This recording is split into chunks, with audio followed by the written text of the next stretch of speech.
Karibu sana mpenzi mtazamaji katika kipindi chetu cha The Youth Talk Show, kipindi ambacho kinakujia kila siku ya Ijumaa masaa kama haya saa 2 usiku, marudio ikiwa ni siku ya Jumamosi saa 9:30 mchana. The Youth Talk Show hapa Biblia Husema Broadcasting. Asante sana kwa kutazama vipindi vyetu vyote, na tunashukuru sana watazamaji wetu katika sehemu mbalimbali za Jamhuri hii ya Kenya, wakati ambapo tumeanza 2021. I'm not so sure kama nafaa kusema imeanza kwa vishindo ama imeanza tu hivyo hivyo. But the weather looks so maybe inakuendea hivyo tu vile iko, but tuone. Anyway, either way, kila mtu ako na ambition zake for 2021, and we hope that through the program pia tutakuwa tunawaletea mambo mengi ambayo yatakuwa yanajiri katika jamii, especially wakati huu ambapo naona sasa, how does one person kill a whole family? These are mental issues, but someone said hizi ni issues zimekuwa ni ile tu tunaziita mental, but ni stress yenye imekuwa kawaida. Anyway, karibu sana kwa The Youth Talk Show. Ni msimulizi wako TJ ama Tom Juma, and today in the studio niko na watu wa nguvu kabisa ambao wanaenda kujadili swala hili. Now, you remember within the week kumekuwa na swala ambalo vijana wameweza kufanya madhambi mengi, and I'm talking about mauaji. Hasa kule sehemu za Kiambu County, kuna kijana ambaye yuko university na unfortunately aliweza kumaliza a whole family. So what exactly is the issue? That is the whole debate ambayo inafanyika hivi sasa. But in the studio, wakunisaidia kabisa kujadili swala hili, niko na the team of experts, beautiful ladies. Some of them have been here before, especially the one smiling here. But let me start with the one seated next to me. Karibu sana. Thank you, TJ, for having me. Your names? My name is Triza Muthoni Muhu. I am a counseling psychologist. I am a co-founder, Growth Catalysts. It is a community-based organization, and we deal with all matters mental health, creating awareness, activism, and advocacy for mental health. I also do forex trading on the side. Yes. Trading ya pesa. Madola nini, yes. Yes. And you're a mother. I am a mother of 3. Mbona umerukia hiyo haraka sana? Umesahau after all. Nilikuwa nimesahau. You're a mother of... Sikuwa nimesahau, nilikuwa naenda na flow. I am a mother of 3. Yes. I'm blessed to be a mother of 3. I am also married to one husband. Okay. Yes. You know, you really had to rub that in. Yes. Okay, thank you so much. That is Triza. Hata zenye amesema zile za kwanza nimesahau, nimekumbuka mother of 3. But we are getting back to that. And yes. Guess what? Senjay is back. Yes. Thank you so much, TJ. Senjay is back in the studio. Thank you for having me today also. And I'm Harriet Nsimbi Kigaro. I'm a medical psychologist and also a mental health activist. And I'm so passionate about the youth. That's why you'll see me more often here. Thank you. About the youth, activists, mental health. Yes. Some of the terms ambazo zimeanza kuingia of late, but I really want to understand what they are doing practically. I don't know kama ni issues to do with counseling psychology, that is the easiest word naweza sema, but in short ni afya ya kiakili. Yes. Mambo ya afya kiakili now. Mental health. Mental health, yes. Some of these things. Now let's listen to them. So Senjay, kwanza, how have you been? And you graduated the last time tulikuwa naye hapa and all that. Information, she'd never invited us, but it's okay. Oh Lord. So how has life been tangu graduation, and how is life now, especially as a young person? As a young person, since I graduated, the journey has been amazing. I have a great mentor, and I'm happy to mention her. She's Triza, and the journey has been amazing. I'm facing the world now in a right plan, since I have a mentor who places me in the right path through guidelines, through the right mentorship. So I feel that it will be fulfilling outside here in terms of giving the health talks and even advocacy on matters mental health, since mentorship is really doing me great. Okay. Wow. So you feel you're moving to the next step after graduation. Yeah. even if you did not invite us. You don't feel it's a mental issue for not inviting us? Teresa, as the mentee of the mentor, Mentor, yes. you need to work out on that issue. Yes, It is a mental issue for not inviting people to a bash. Teresa, karibu sana. Thank Now, you. Tell me, ni nini ilikufanya msukumo ambao ulikuwa nao ukakufikisha katika kuanza kushughulikia haya maswala ya afya ya kiakili? Okay. Since I was young, I've always been intrigued by. I used to read a lot of books, as starting from a very early age, and through reading, you get exposed to a lot of terms, a lot of experiences, and through that, I got curious about matters. At that point, I didn't know it was matters mental health, but it was more of people's personalities and how it shaped their behavior and their decisions. Then as I grew up and the people I mingled with, my friends, Kina Maureen and Deje, when I was young, they would always tell me, Teresa, you like watching movies that have to do with serial killers, sorry to say this. And it can go two ways. It can go two ways. Serial killer. You can end up being a healer or a killer, but I was always intrigued by what is it really that pushes a person into behaving the way they do. And as I grew also, my family background and things I saw in my family and my relationships with members of my family, I will not mention names, it now made, as I was growing up, it made me now realize this is something that I'm really passionate about. And something happened around 5-6 years ago that made me now really want to do it on a professional level. So as much as I was into Forex trading, I'm an employee in a Forex bureau. As much as I was into that, I decided, let me go back to school so that I'm better able to understand exactly what happens, what is the thinking behind someone's behavior, and how do we help such a person. So that has been my mental health journey. And I've continued to advance my education and do a lot of activism because I realized there is very little knowledge when it comes to mental illnesses, mental disorders, and behavioral issues. As Africans, we are very quick to point fingers, to label, amerogwa, they are bewitched. Yes, stigma, generational curses, kwa familia yao wako hivyo, ni mwenye ametajwa jina yake. You know these things. We are very quick to point into that direction because that is what we know. And so we decided as growth catalysts, we are going to create the psychoeducation needed out there so that people have the knowledge. So how are growth catalysts? Ni kina nani? Growth Catalyst. It's a community-based organization, which means that anybody in the community can be a part of it. Okay. It is a non-profit organization. We currently have over 100 members. Within the country, within the county? Within the county, but we Uasin Gishu. Okay. But we go as far as Nairobi, Mombasa, everywhere. It's nationwide. But our founder is in Sweden. Oh, yes, okay. We just came together and decided, let's register, let's do this, let's reach out to the community. And locally, Harriet is our secretary. We have Israel, he's not here. He's our programs coordinator. Yes, and I am the co-founder and program manager. Wow. Yes. So ninarudi kwako, kuna yale maswala ambayo ametumia kwa Kiingereza. Nitajaribu sana. I hope Senja atajaribu kubreak down Kiswahili. Yes. Lakini unajua when it comes to some matters like psychoeducation, kuna maswala mengine ambayo kuweka kwa Kiswahili inakuwa kazi ngumu. Yes. Lakini ukienda kumuona one on one anaweza kuambia. But to just clarify on psychoeducation, mara sasa I will sound funny. Mara nyingi unaposikia jina psych inamaanisha mental, akili. Na education ni masomo. Yes. So ni kama kujifunza mafunzo ya kiakili. Yes. Okay. Psychoeducation. Psychoeducation. Yes. So a psycho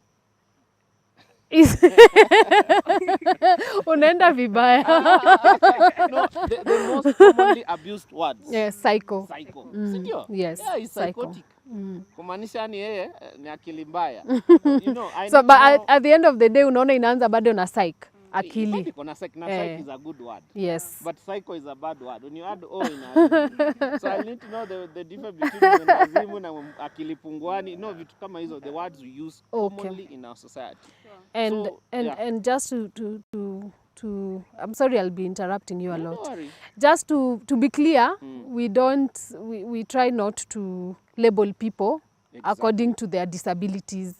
It is one way of stigmatizing. So when we are talking about people with disability, it's always good to start with people, then with disability, because there are people first and then the disability comes. Sio ile majina tumezoea kutumia wale walemavu. You know, that is bad. Yes. It is stigmatizing. Yes. Ni kufanya mtu afeel chini. Yes. So jaribu kumuinua. Yes. Aya, speaking on the latest incident, Senje, do you know anything about Charlie? I've just heard of social media things. So I've just seen on the status people putting pencils one on top of the other, and then they have written yes, no on various sides of the paper, and then they're like Charlie. Yeah. And then they say that I'm even afraid. I think the parents also wanafaa ku understand what exactly is this going around in social media. Na ni nini hiyo Charlie ni kitu gani? Now, disclaimer, ukiita Charlie mara tatu ni devil unaita.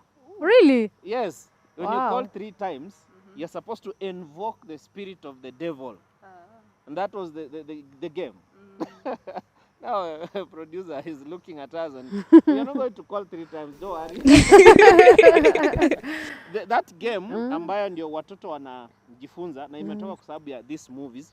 And I want you to tell me about relationship between watching horror because you've watched before na jinsi inaweza affect vijana. Behavior. But and before that, Harriet will tell us about what she has seen so far up to now. The Charlie thing ambayo watu wanafanyia jokes yenye ule kijana wa Kiambu alikuwa akifanya, it's a game ambayo umeweka yes no like Harriet has said, unaweka like a cross. So if you call that name Charlie 3 times, shetani anafaa kutokea, or the spirits of the devil are supposed to come out and either say yes, tell you yes. When it says yes, the pencil or the biro moves towards where the yes is. it's like how is it an Ouija board? How is it the same mechanism as an Ouija board where? Yeah, exactly. Vile inafanya. So it is more of spirits invoking. So don't you dare. But why? Why do you want to invoke the devil? The pandemic wasn't enough. You tell me ni nini mbaya na young people. And Harriet here is a young person. If I compare her with us, Yes. she's young. Ni nini mnafanya nyinyi? What is wrong with this generation? Generation, sisi ni generation X ama inakuaga generation. There's a lot going on, and technology has really had an impact on our well-being and even how we are managing a lot of things. And comparing now mababa zetu and even let me say you, we have access to a lot of social media handles, a lot of technology, a lot of things that are around us, and they really have shaped how people are even reacting, how even people are behaving. Look at the Kiambu case. Who could imagine, like, just watching a series movie, can it really influence someone and even just plan that case scenario for 3 months and do that to the family and not even feel guilty about it and even come and confess about it. Social media has a toll on us, and it really narrows down to us as youths to become self-aware on ourselves. Who are we? Tukae chini. I always say tujiite kamukutano with ourselves. Call Harriet 1, Harriet 2, Harriet 3. Na tuwalete chai na tuwakalishe. And we have strong boundaries with even social media. What are we going to feed ourselves? And what is it that we have limits? We create healthy boundaries in that social media will not have impact on even our personality, on even our self-identity and how we see even ourselves. Because when you see even Instagram, girls will just go there take pictures and just to because they saw someone taking pictures or living their life at the moment, or nikiona Triza yeye amefika life yake and I'm like akipost zile picha za Mombasa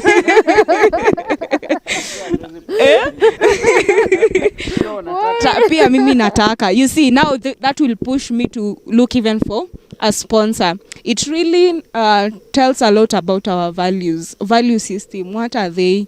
And wazazi pia turudi chini tukaishe watoto wetu to instill those virtues. And yale maneno ambayo tunaambiwa na wazazi yanazidi kutujenga katika maadili yetu na zile vitu tunafanya. So wazazi turudi kwa meza, turudi at the table with our children.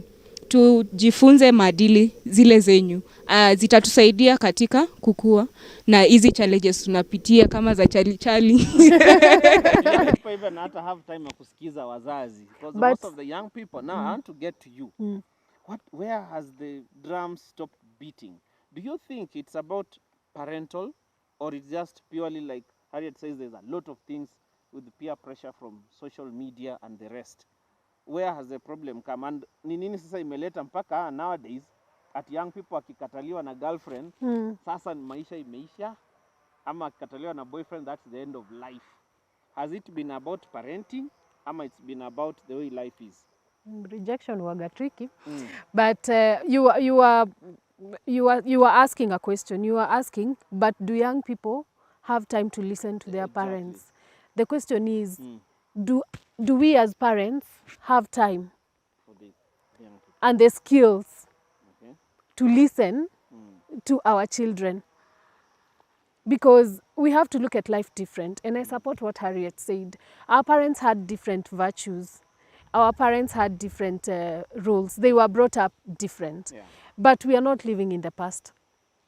And for us to be able to move with life and catch up with life, we have to adapt really fast to the changing times. For example, I am a working mom. My husband is working all the time. I get to see my children, let's say, around 3 hours. By the time I'm done with the office at 5:30, I go, we do homework, we eat. Then by 8:39, they're in bed. Very little time to give each of my 3 children personal time. So what then do we as parents need to do to make sure that we keep our children as close to us as possible? Because let's go back to parenting, as you were saying. How we parent determines, as grown-ups, how our children will love and how they will pick their spouses. We marry our fathers. Okay. Women marry their fathers. You either marry the guy that reminds you exactly of your dad, qualities zake, virtues zake, ama the opposite of your dad. So if your dad was an alcoholic, you end up marrying a person who's never touched alcohol in that pattern. The truth of the matter is that as children are growing, there's something called an attachment model. How we attach to people. Na hii ndio ina deal na hiyo issue ya rejection and how people are getting rejected and committing suicide immediately. Tukikuwa wadogo vile wazazi wetu wametulea, tumekuwa very absent. Hii generation yetu tumekuwa absent, not because we want to be absent in our children's lives, but because of work, because of responsibilities. We want to give our children the best, forgetting that the best, according to us, is not the best for our children. We might assume that by taking your children to the most expensive schools, buying them gifts, taking them out and being on your phone all the time while they're out there swimming and doing stuff. According to you as a parent, in this generation, we are thinking in the lines of, I'm giving this child my best. So why then?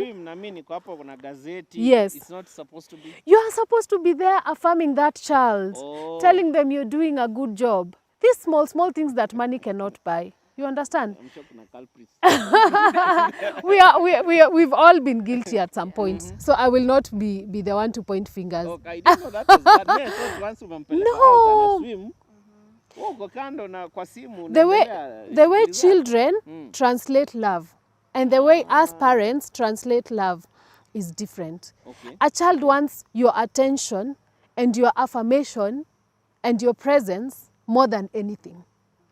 If you were to ask your child, do you want to go to Java or do you want us to take a walk and talk and play a game, they will always pick activities that do not involve money. Sure. Because to them, money and gifts is not equivalent to love and affection. It is us parents who've come up with that culture, a culture that needs to stop. So as parents, we have failed by replacing, and correct me if I'm wrong, Harriet, by replacing gifts and money with time and attention and our presence. So we buy a lot of gifts. But we are not present. Na tuko shika cheza.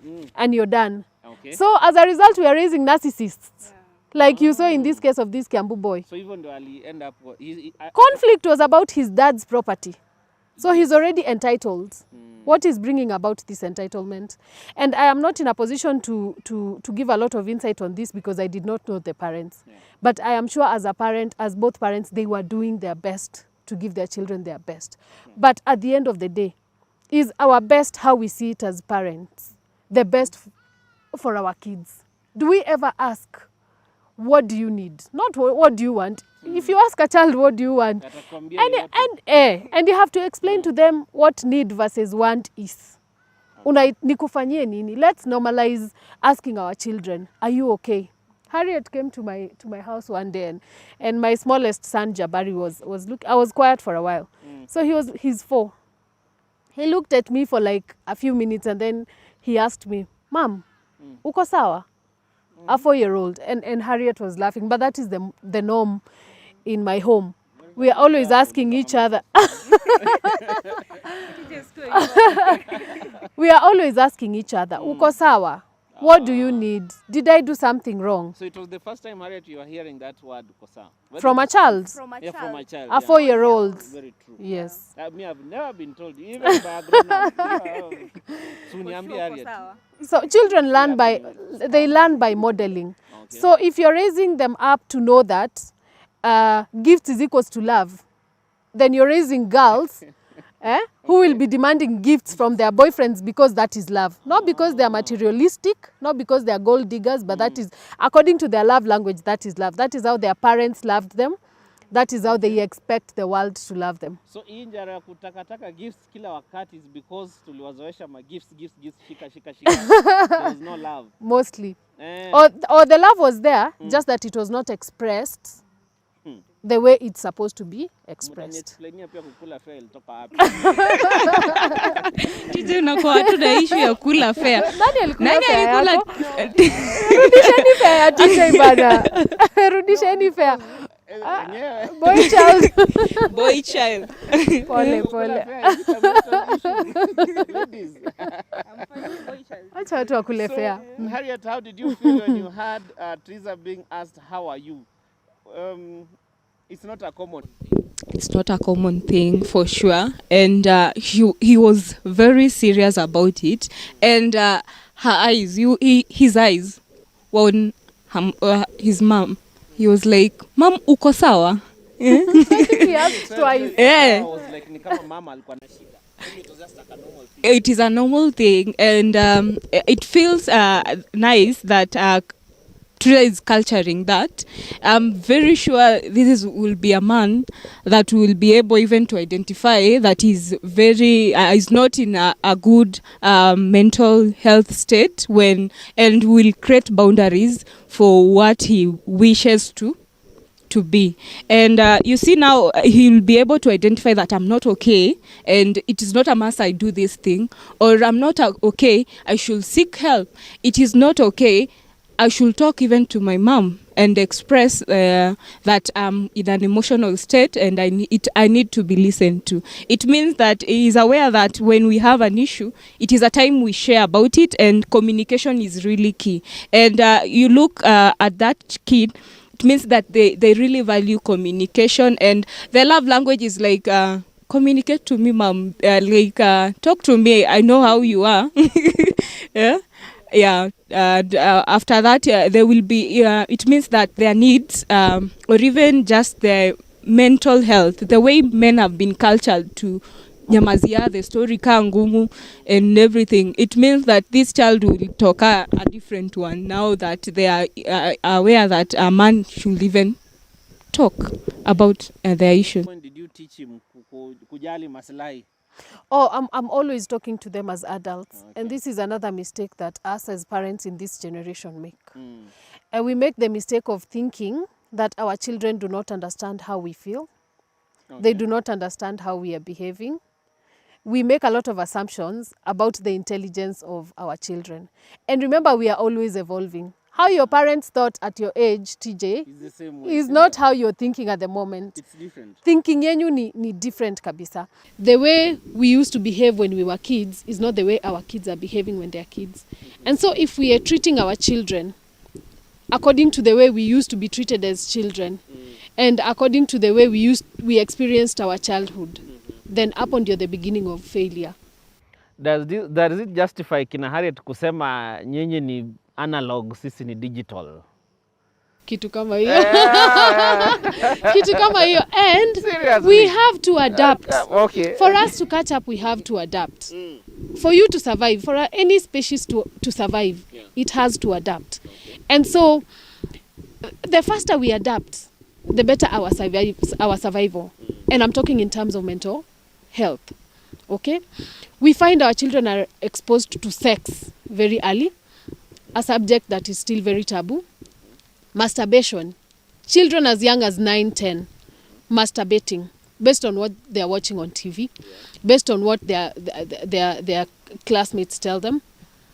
And masturbation is something that was unheard of in our days, or I didn't hear about it. So ni vitu ambavyo vimetokea all of a sudden. Yes, and it is due to what they are exposed So what to. you're trying to say is that parents pia wajaribu kuadapt na changing times. Si So that wajaribu. waelewe. Si ati wajaribu. Wafanye We hivyo. have to. We So have that to waelewe adapt. kile ambacho watoto wanapitia. Exactly. Ukiona umekuwa na mtoto teenager, dakika zake za kuoga zinakuanga maximum anaogopa maji 5 minutes. Na hiyo 5 minutes, hizo 3 ni za kuosha slippers kwa bafu. Alafu all of a sudden, your son is spending 45 minutes taking the same shower. Don't you think there's something different there? Oh yeah. Or has your child all of a sudden become very clean? Okay. Are you getting where I'm going with this? So if you're not a parent who is conversant with how masturbation occurs or how it can take place or signs of masturbation, then you will just assume your child maybe has become cleaner. And in school too. And The- it's school. The things they get, they see. Even movies nowadays, they go all over. Leaving your teenage children without supervision, thinking they are able to supervise themselves. Okay. Unanielewa? So we have to adapt to the changes and the challenges that are occurring as they occur. We have to read about them. I was very shocked recently when I learned that pornography has really changed. It's not even how it used to be. Ile yenye watu walikuwa wanaonanga kwa kaseti inaisha. Now it is live. You can actually pay. We have clubs. You can actually, no, I'm not talking about strip clubs. You can actually pay and have people act out. And so as parents, when you leave your children with a lot of money to compensate for your absence, and they're not accountable for where this money is going, it's either going to end up in drugs, in these sites, one way or another. It is going to end up destroying your children and destroying your life as well. So parents wako busy at work And we can't blame all them. day. Yes. Who handles the children? Exactly. Okay. Challenges. All right. Senje, wewe uko pale, you are the prime. At the prime of all these things ambazo Triza anasema. How do you manage to get yourself out? I've been in a journey of self-awareness, getting to know myself each and every time. Who is really Harriet, and what is the journey that I'm taking, and even what is it that keeping myself in a goal-oriented mind, with a growth mindset, and also mentors play a key role in really shaping the life of an individual. And through that, at least they are accountable of your life and which steps are you making. And sometimes you may even just getting accountability partners in your mentors. They will really tell you that for you told me that your goal was this way, but I'm not seeing that we are going, we have accomplished it. And you said by the end of this, because you're the one who set them goals, and when they see you're not going in the right path, they will at least bring you in the right path, and they will at least guide you and give you key roles within your purpose. What is your goal and the purpose? So, ukiangalia pale, what can you tell the young people ambao they are watching? To the youth out there, life is nice, but when we live our purpose, when we know ourselves, what is it that we are in this world to do? And there are a lot of issues going around, and we should know at what age are we in, and at which factors are we supposed to figure in our lives. Is it time to read, even to learn, just to get to school to get that education? Is it a time to take that career path that is really paying or even bringing out growth? Is it our talents that we need to nurture and look for those mentors and even those people that will take us through that path clearly? Yes. And also our parents, let's keep supporting our youth and encourage them.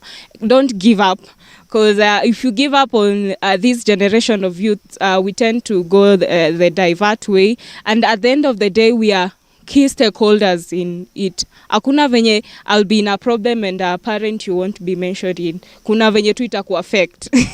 So lazima tu to take hizo roles, and we are here. We want to take your guidance. Thank you, TJ. Thank you. Triza, as we conclude, Growth Catalyst, sasa tutasaidiana vipi? How do we reach you out ndio tusaidiane na issues? Because kuna parents maybe wanashangaa who will talk to the young people. Yeah. I think you people mko best suited to talk to them, especially where parents may fail, and most parents do not know how to go about some of the issues. Because I heard on radio kuna a young mtoto wa class, a 6-year-old anatisha babake kwa nyumba. You see, so how do we find you people, and how do we handle this issue as we come to a conclusion? Tutawapata wapi? How do we finally handle the issues? Okay. Your maybe word to parents and those who are watching. Word to parents, let me start with that. Being a parent myself, you can do everything right by your child. You can do everything right by your child, and they still will make the choices that they make, and they still will choose their life paths. So at the end of the day, as much as we do everything for our children, tusisahau kuwaombea, tusisahau God's purpose in their lives, tusisahau that should be a constant. We are located at Zion Mall. We have an office there, but we're on social media at Growth Catalysts, all social media sites. If we are not in a position to help someone who has a mental illness, and TJ, I would really like to talk a bit about mental illness and mental health. I don't know if time allows. Yeah, just kidogo tu, 60 seconds. Mental illness, because when we talk about mental illness, people assume it's like what happened with this boy. He was showing signs of what we call a psychotic disorder, schizophrenia, where he was hearing voices. That is what we call delusions. And he was also hallucinating, looking at his parents and looking at them as very bad parents, and he's convinced about that. And in his mind, his parents were bewitching him, which is almost impossible. So we help you to identify if you have a mental illness, if you have a personality disorder. They are very different. There are almost 20 different categories of mental health disorders. We have eating disorders, we have sexual disorders, we have psychotic disorders, we have mood disorders, we have sleep disorders, we have psychotic disorders, almost 20.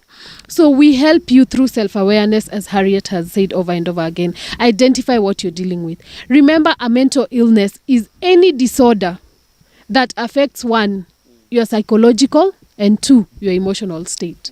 So even stress, normal stress that we have, is a mental disorder. Stress ya kawaida tu, umeanguka mtihani ujui utaambia mzazi nini, hiyo ni stress. It can lead to depression.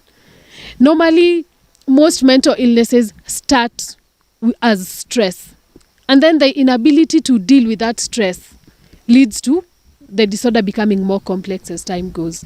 So we help you identify that. We help you with therapy. If we are not in a position to help you, we refer you to people who are better equipped to to help you. So you can find us on social media at Growth Catalyst, Instagram, Facebook, Twitter on the same. All right. Thank you so much. Growth Catalysts on social media.